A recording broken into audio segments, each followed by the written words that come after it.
রমেন হ্যাঁ আমাদের সাবাজপুর স্ট্যান্ডে বলে লস্যি আর পাপড়ি চাটের দোকান খুলে হবে। খুলেছে যে তুই জানিস না? না তো চল পাগলা, চল, এগুলো গরমের দিনে একটু ওগুলো খেতে ভালো লাগবে। লাস্টে পাচ্ছি চল।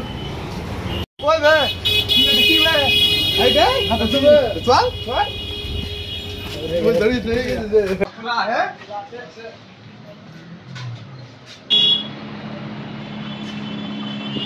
দাদা এটাই লস্যির দোকান নাকি নতুন? হ্যাঁ এটাই লস্যির দোকান। ও তো দাদা এখানে কি কি পাওয়া যায়?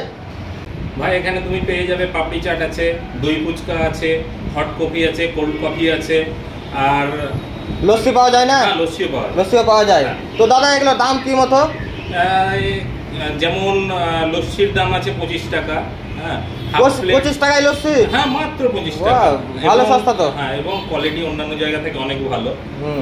দই ফুচকা আছে, দই ফুচকা মাত্র 20 টাকায়। আর বলতে হবে না দাদা। হ্যাঁ এই রমেন কি বে? আরে লস্যি খাওয়া ভাই। না না আমার কাছে টাকা নাই। টাকা নাই? সালা যখন মাল লিয়া বড় বড় রেস্টুরেন্টে ফ্যাট খাবার বেশি টাকা দিয়ে খেয়ে চলে আসিস তখন টাকা বানিয়ে দিয়েছে, আর আমি এখানে সস্তাতে ভালো খাবার পাচ্ছি তো টাকা নাই? টাকা আছে মোবাইল আছে না? মোবাইল আছে, মোবাইল আছে। ধর তো মোবাইলটা দে। ভাগ জমা দিয়ে খাবো। দাদা এই যে মোবাইল, দুটো লস্যি দাও। দুটা লাস্তি মানে আমি খাবো না নাকি বে? তুইও ভাই খাবি না তো কি? ঠিক আছে, তিনটা দাও। ঠিক আছে ভাই, বসো একটু বানিয়ে। আচ্ছা ঠিক আছে, বসছি। ঠিক আছে বস। বস না ভাই, বস এখন সব করি। আমি খাবো খালি আসলে খুব ভালো হয়।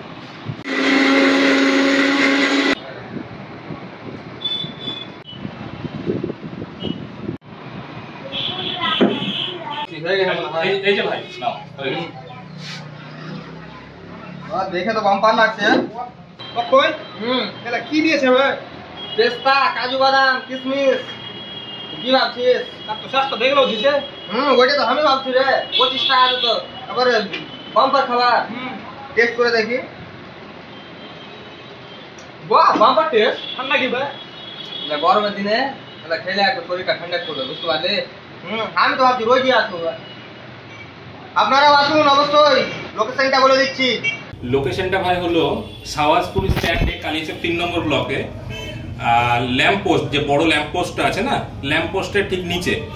কালিয়াচক থেকে আসতে চৌরঙ্গিতে একদম ডান দিকে পড়বে, আর গোলাপগঞ্জ থেকে যদি আসা হয় গোলাপগঞ্জ থেকে আসতে বাঁ দিকে পড়বে। তো বন্ধুরা লোকেশনটা তো আপনারা শুনতেই পেলেন।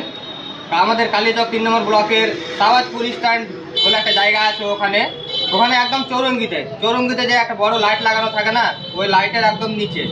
যদি আপনি কালিয়াচক মজমপুর শেষাই হয়ে আসেন তাহলে ডান দিকে পড়বে চৌরঙ্গি, আর যদি গোলাপগঞ্জ থেকে আসেন তাহলে বাম দিকে পড়বে। তো আপনারা অবশ্যই আসুন, খেয়ে দেখুন, সুস্থ থাকুন, ভালো থাকুন।